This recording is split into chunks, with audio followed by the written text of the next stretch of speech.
കാണൂ പരസ്യരഹിതമായ ഏറ്റവും പുതിയ എപ്പിസോഡുകൾ. അതൊന്നുമല്ല, ഞാൻ കുറച്ചു മുമ്പേ കഴിച്ചു. സുസ്മിത എന്റെ കാര്യത്തെ അനാവശ്യമായിട്ട് ഇടപെടാൻ വരരുത്. ഓ, നിന്റെയൊക്കെ തിളപ്പ് തീർന്നടി. അതിനുള്ള വജ്രായുധ ആന്റിയുടെ കയ്യിലിരിക്കുന്നത്.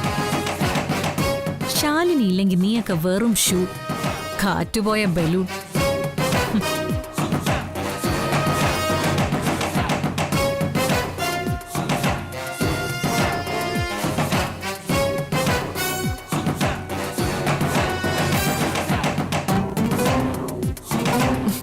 എനിക്ക് ഏതായാലും നല്ല വിശപ്പുണ്ട്.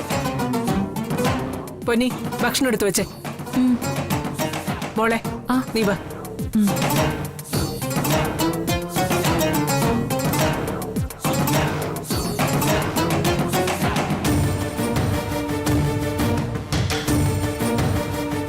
പൊന്നി,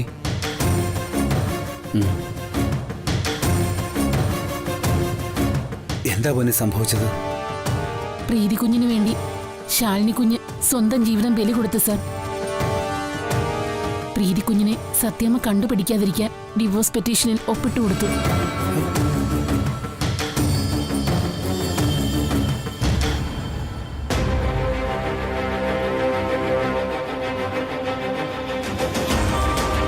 പാവം ശാലിനി, എന്റെ മോൾക്ക് വേണ്ടി അവള്.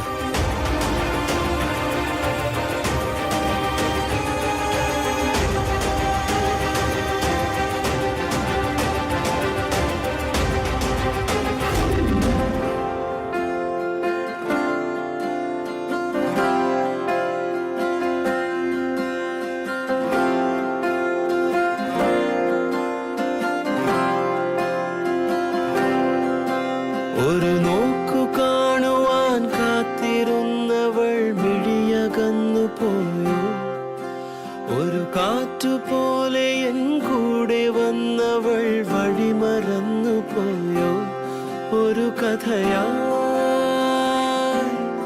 അവളകലും, അവളുടെ തേൻ ചിന്തുകൾ നോവുകളായി പടരും.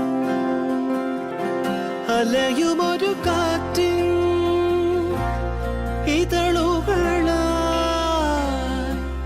വിട പറയാൻ ഇന്നെന്തേ ഈ വഴിയിൽ വഴിമറയുമേതോ നിഴലിൽ വിരലുകളായി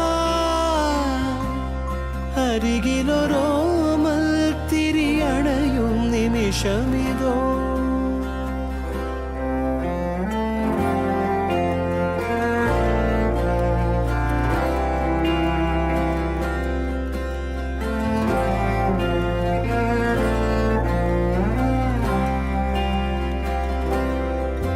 പറയാതെ എന്തിനും കൂടെ നിന്നവൾ മൊഴി മറന്നു പോയോ, ഇടനെഞ്ചിലായിരം കനവെറിഞ്ഞവൾ കഥ മറന്നു പോയോ, തരിവളകൾ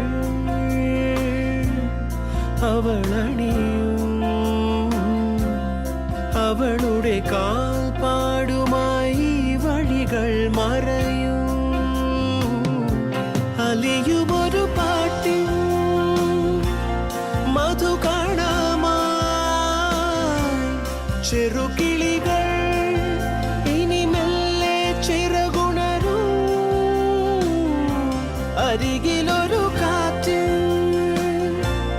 ചിറകുകളായി പ്രിയമെഴുമോ മൽക്കുളിരണിയും പുലരികളിൽ.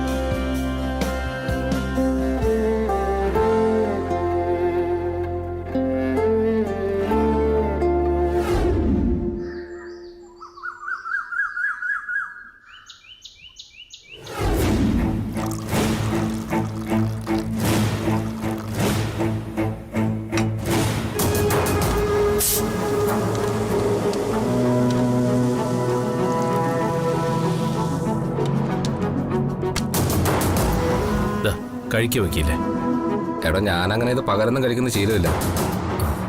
ഇയാൾ നിർബന്ധിച്ചോണ്ട് കഴിക്കുന്നതേ ഉള്ളൂ. പിന്നെ സംസാരിക്കാനുണ്ടെന്ന് പറയുന്നതല്ലാതെ താനിതുവരെ കാര്യമൊന്നും പറഞ്ഞില്ലല്ലോ. എന്റെ ജീവൻ ഭീഷണിയില്ല. ആരുടെ ഭാഗത്തുനിന്ന ഭീഷണി? റിയൽ എസ്റ്റേറ്റിലെ തന്റെ ക്ലയൻസ് ആരെങ്കിലും ആണോ? നമുക്ക് പോലീസിന്റെ വഴിക്ക് നീങ്ങാം. ഒരു കംപ്ലൈന്റ് കൊടുത്തിട്ടാലേ അവന്മാർക്ക് പിന്നെ ഇടം വല ഇറങ്ങാൻ പറ്റില്ല. പുറത്തുനിന്നല്ല.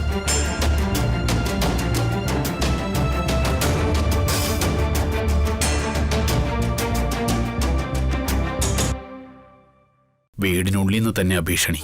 എന്നുവെച്ചാ രാജേശ്വരിയും ബാലചന്ദ്രനെയും തന്നെയാ ഞാൻ ഉദ്ദേശിച്ചത്. പ്രശ്നം എന്റെ സ്വത്ത് തന്നെയാ. അത് കണ്ട് മാത്രമാ എന്നെ കല്യാണം കഴിച്ചതെന്ന് രാജേശ്വരി തുറന്നു പറഞ്ഞു.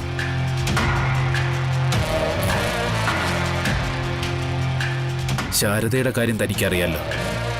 അവളും മക്കളുമായി ഞാൻ അടുക്കുന്നുണ്ടോന്ന് രാജേശ്വരിക്കൊരു സംശയം. സ്വത്തങ്ങോട്ട് പോയാലോ എന്നാ പേടി.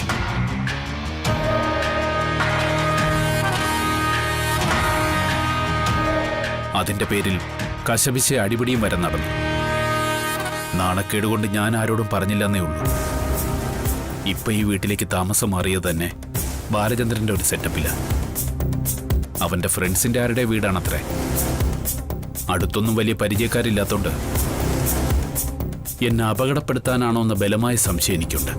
എടോ, അവരാരും ഇവിടെ ഇല്ലല്ലോ. രാജേശ്വരി ബ്യൂട്ടി പാർലറിൽ പോയിരിക്കുക. ബാലചന്ദ്രൻ നാമക്കലിന് പോയതാ. ആ ഒരു ധൈര്യത്തിലല്ലേ തന്നെ ഞാൻ വിളിച്ചു വരുത്തിയത്.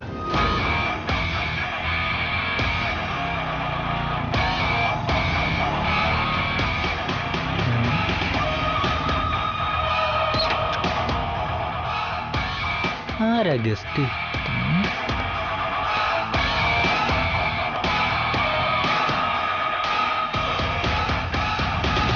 അഡ്വക്കേറ്റ് ആണല്ലോ. വക്കീൽ ഇതിനൊരു സൊല്യൂഷൻ പറയണം.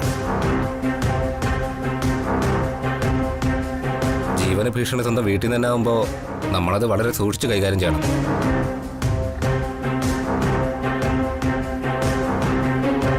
മരിക്കാൻ എനിക്ക് ഭയമൊന്നുമില്ല വിനയചന്ദ്ര. പക്ഷേ എന്റെ മരണശേഷം എന്ത് നടക്കുമെന്നതിനെ പറ്റിയ എന്റെ ഭയം. താൻ പറഞ്ഞത് വെച്ച് ഇപ്പൊ അവർക്ക് തന്നെ തൊടാൻ പറ്റില്ല. നിയമപ്രകാരം രാജേശ്വരി തന്റെ ഭാര്യയല്ല, ഒന്നിനും അനന്തരാവകാശിയുമല്ല. അതുകൊണ്ട് ഇപ്പൊ താൻ മരിച്ച അവർക്ക് നഷ്ടം മാത്രമേ ഉള്ളൂ. അത്തരമൊരു സാഹസത്തിനൊന്നും അവര് മുതിരൊന്നും തോന്നുന്നില്ല. അതല്ലടോ, എന്നെ കൊന്നിട്ട് ശവത്തിന്റെ തള്ളവരിലേന്ന് മുദ്ര പതിപ്പിച്ചിട്ടാണെങ്കിലും സ്വത്ത് കൈവശപ്പെടുത്തുന്ന അവരത് ചെയ്യും. എന്തിനും മടിക്കാത്തവരാ ബാലചന്ദ്രനും രാജേശ്വരിയും. ഓ, അങ്ങനെ ഒരു പ്രോബ്ലം ഉണ്ടല്ലേ?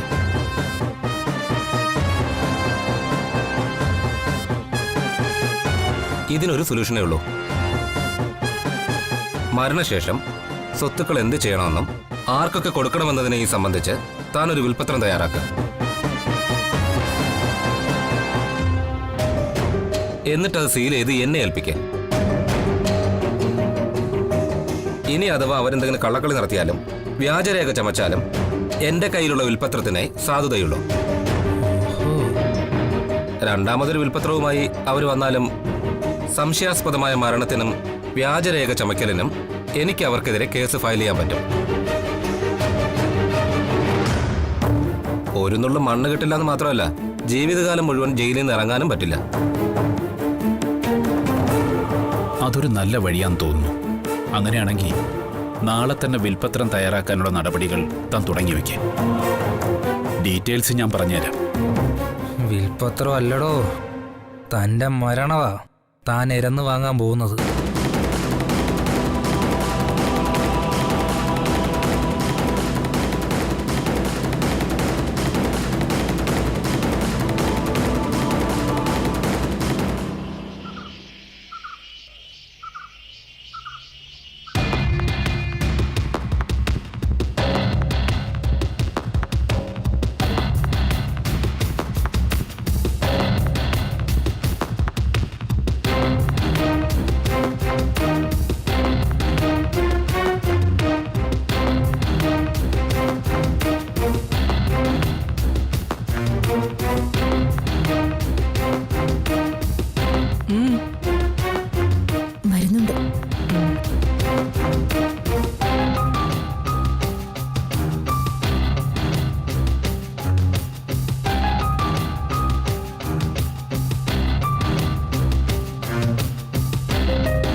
അങ്ങോട്ടിരിക്കണം. എന്താ ഞാൻ പറഞ്ഞ അനുസരിക്കില്ലേ?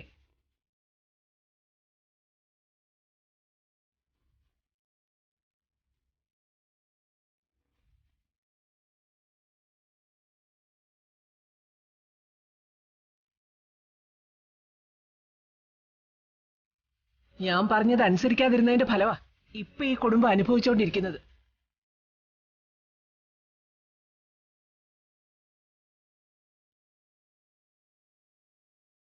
വിഷ്ണു, സംഭവിക്കാനുള്ളതൊക്കെ സംഭവിച്ചു.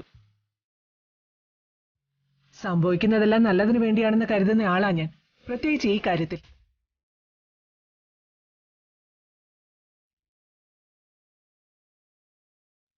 ശാലിനി അവൾ ഒരിക്കലും നിന്റെ ജീവിതത്തിലേക്ക് വരേണ്ട പെണ്ണായിരുന്നില്ല. അവളോടുള്ള പ്രേമം കൊണ്ട് കണ്ണു മൂടിപ്പോയത് കാരണം നീ അത് തിരിച്ചറിഞ്ഞില്ലെന്നേ ഉള്ളൂ. അതെ, നിന്റെ പ്രായത്തിൽ അഴകും ആരോഗ്യവും പണവും ഉള്ളവരെ വിവാഹം കഴിക്കാനും ഒപ്പം ജീവിക്കാനും ഒക്കെ ഒരുപാട് പെണ്ണുങ്ങൾക്ക് ആഗ്രഹം ഉണ്ടാവും. പക്ഷേ അവർക്ക് അതിനുള്ള അർഹതയുണ്ടോന്ന് കൂടി നോക്കണം.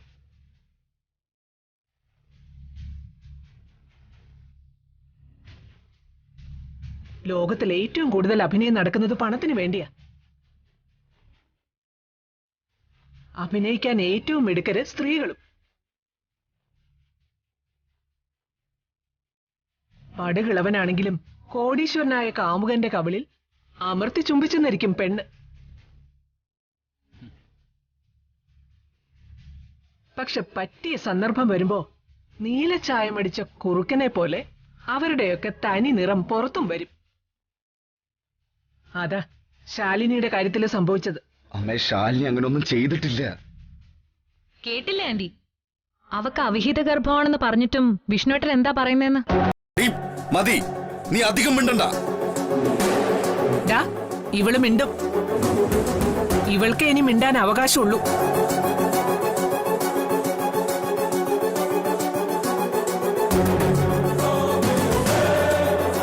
സുസ്മിത ഇതുവരെ പറഞ്ഞതെല്ലാം കുറ്റവും കുറവും പരദൂഷണവും ഏഷണിയും. അങ്ങനെയാണെങ്കിൽ ശാലിനി പിന്നെ എന്തിനാടാ മ്യൂച്വൽ ഡിവോഴ്സ് പെറ്റീഷനിൽ ഒപ്പിട്ട് തന്നത്?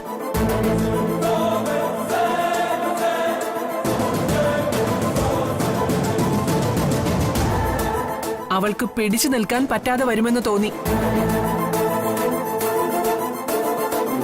കള്ളി വെളിച്ചത്താകൂന്ന് ഭയന്നു, അത്ര തന്നെ.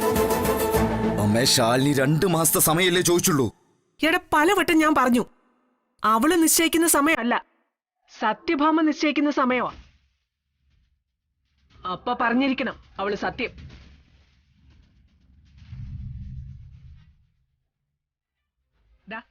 ഇതാ അവൾക്കുള്ള ലാസ്റ്റ് ചാൻസ്. ഇപ്പൊ ഈ നിമിഷം നീ അവൾക്ക് ഫോൺ ചെയ്യ് വിഷ്ണു. അവൾക്ക് എന്തെങ്കിലും പറയാനുണ്ടെങ്കിൽ അതിപ്പോ പറയാൻ പറ. ഇനി അവൾക്കൊരു ചാൻസ് ഇല്ല. എന്താ, നിനക്കൊന്നും പറയാനില്ലേ? എങ്കിൽ ഇനി സത്യഭാമ തീരുമാനം എടുക്കും. അത് അരക്കിട്ടുറപ്പിക്കാൻ ഒരാൾ കൂടി വരുന്നുണ്ട്.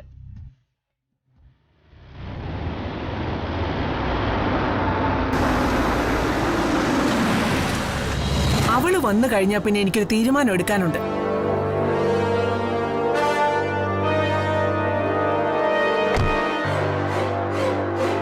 ഒരു ധാരണയിലെത്തിയ പിന്നെ ശാലിനി എന്ന പേരാരും ഛർദിക്കല്ലിവിടെ. അങ്ങനൊരു വാക്കുരിയാടിയാ കണ്ണിക്കടുമാങ്ങയുടെ വക്ക് കെട്ടുന്നത് പോലെ കെട്ടി മൂടിക്കളയും ഞാൻ.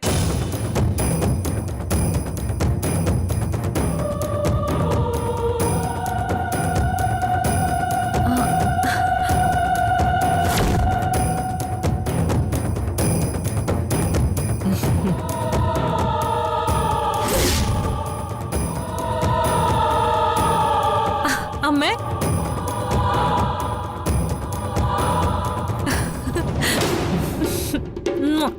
ഇതെന്താ സർപ്രൈസ് ആയിട്ട്? മോളെ, കുശലൊക്കെ പിന്നീടാവാം. എനിക്ക് ഭാമയോടൊന്ന് സംസാരിക്കണം. വാ സാറല്ലേ.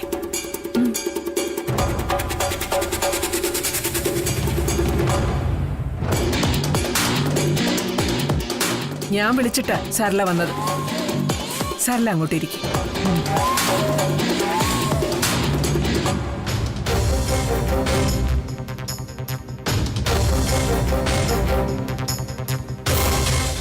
പറ ഭാമേ, എന്താ കാര്യം?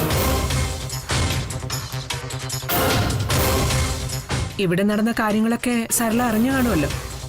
മുഴുവനായിട്ട് അറിഞ്ഞില്ല, ഏകദേശ രൂപം കിട്ടി. ശാലിനി മ്യൂച്വൽ ഡിവോഴ്സ് പേപ്പറിൽ ഒപ്പിട്ടു. ആ ബന്ധം ഞങ്ങൾ അങ്ങ് ഒഴിയ.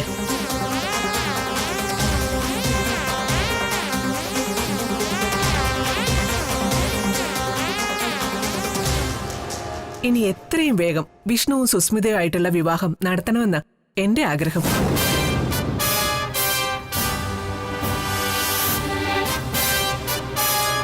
ഭാമേ, നമുക്ക് കാര്യങ്ങൾ തുറന്ന് സംസാരിക്കാം. അതാ എനിക്ക് ഏറ്റവും ഇഷ്ടം. ഭാമേ, ഇവര് തമ്മിലുള്ള ബന്ധം കുഞ്ഞുനാളിലെ നമ്മൾ പറഞ്ഞുറപ്പിച്ചിട്ടുള്ളതാണെന്ന് അവിടെ നിൽക്കട്ടെ. ഈ ബന്ധം ഓർമ്മിപ്പിച്ച് ഇങ്ങോട്ട് വന്നതും ഞാൻ തന്നെയാ. അതെ, പക്ഷേ കല്യാണ മണ്ഡപത്തിൽ നമ്മൾ പ്രതീക്ഷിച്ചതൊന്നും അല്ല നടന്നത്.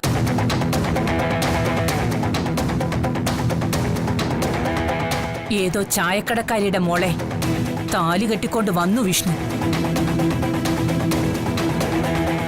എന്റെ മകൾ പരസ്യമായി അപമാനിക്കപ്പെട്ടു.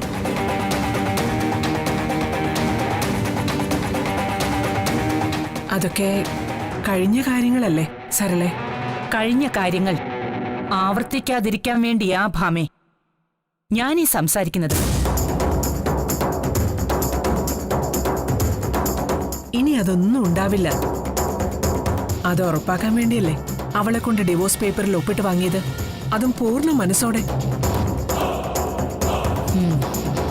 ഇനി ശാലിനിയുടെ ഭാഗത്തുനിന്ന് പ്രശ്നങ്ങളൊന്നും ഉണ്ടാവില്ല. അത് സത്യഭാമ നൽകുന്ന ഉറപ്പാണ്. അതുമാത്രം പോര ഭാമേ. പിന്നെ നേരത്തെ നമ്മൾ ആലോചിച്ച നിലയിലല്ല ഇപ്പൊ ഈ ബന്ധം. ആദ്യം നമ്മൾ ഈ ബന്ധം ആലോചിച്ചപ്പോ വിഷ്ണു വിവാഹിതനായിരുന്നില്ല. ഇപ്പോഴും സുസ്മിത അവിവാഹിതയാണ്.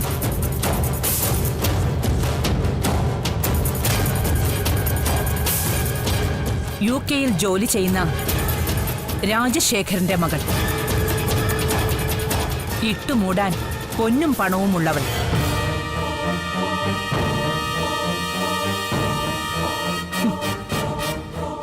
ഇവളൊരു രണ്ടാം കെട്ടുകാരനെയാണോ കല്യാണം കഴിച്ചതെന്ന് നാട്ടുകാർ ചോദിച്ച സരളയെ സോറി ഭാമേ, നാട്ടുകാരങ്ങനൊക്കെ പറഞ്ഞു നടക്കുമെന്നാ ഞാൻ പറഞ്ഞത്. അമ്മ എന്തേ പറയുന്നേ? മോളെ, അവളെ തടയരുത്.